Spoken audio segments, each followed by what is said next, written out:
Hey guys, I'm Daisho, and I'm here bringing you some magic, and this is Game 3 of Match 1 in the game that I played against the Is deck, though it is apparently splashing black.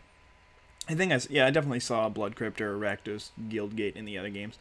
But anyway, he leads off with a Frostbrain Weird, which is not great for me, and then I just play my Wayfaring Temple, which it doesn't seem like the most impressive play on turn 3, but I think I've got at least one, maybe even two Eyes in the Skies in my deck, so if I can do that, then it actually becomes a pretty good turn 3, because then the next turn I can just Eyes in the Skies, make it a 3-3, sometimes get him in combat or something like that, and then populate a bird, so then that usually works.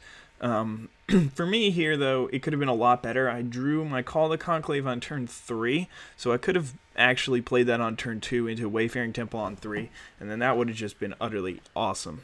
But here my opponent attacks me with my Frostbrain Weird, which I know is a little bit strange, so I assume he's got some sort of burn, and like the only real thing he could have is Annihilating Fire here. Luckily for me, though, I have a Giant Growth, so that's just going to be so important for me, and for a second I thought that it wouldn't work and that my thing would still die, but then I realized it would have been a 4-4 after the Giant Growth.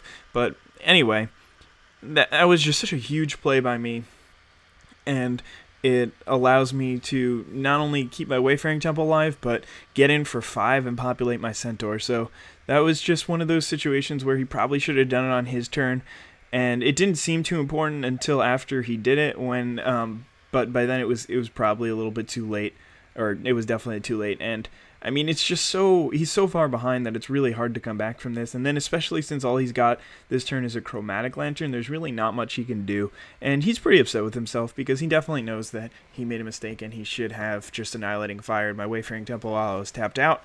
But since he didn't do that, it was just an absolute blowout, and there's really not much he can do to win the game from this point. So I'm just going to cast a Rubbleback Rhino, and then once I attack, he just doesn't feel like playing the rest of the game because it's probably just not going to go his way.